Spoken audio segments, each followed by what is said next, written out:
I am a product of the product. Yes!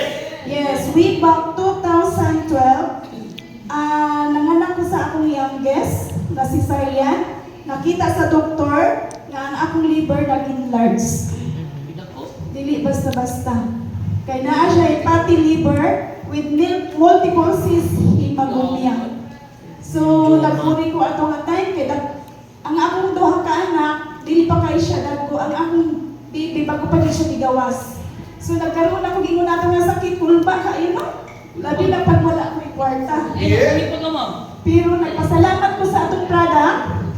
2013 naabot ang ako ang sister gikan sa Dubai. So gipalitan ko niya ang isa ka bottle nga intra. I took the product and dahan-dahan nga na-address ang akong mga gibati. Yes! Before, dili ko ka ato sa CR ka malipong ko. Pero, sa dihang nainom na ko ang product na hinay-hinay, na makatikang ako sa akong duhag at tiil. Kung dili na ako malipong, dili na ako magsuka. Ay sa una, sige lang mag-inom sa synthetic medicine, plasil para sa suka, omeprazole para sa sakit sa kuto-kuto, o Goodix para daw sa akong atay.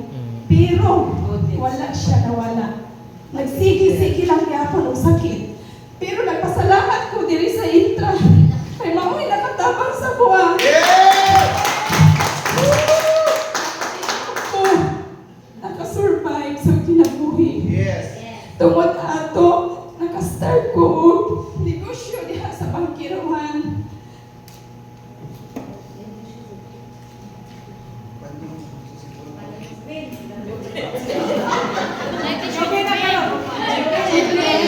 Pag-start na ako sa Bangkiruhan, mga pila ka years bago na ko na-meet ang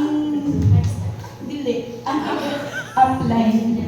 So, way back 2012, so nakainom ko sa product is 2013, pero pagkahulog wala na. Nagpasalamat po ko, maski isa lang kabuti ako nainom, nakatabang yun siya. Wow! Kaya dili ko kapindong sa una.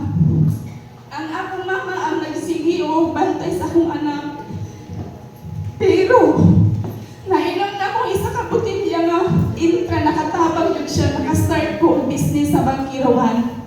2014. Dili na ako ang malimtan. 2014, nag-start ko ang business. So kung wala pa ako naulian sa produkto, dili jud ko makastart ang business. Mo na ang imong giingon sir, nganong nabuhi ko tungod sa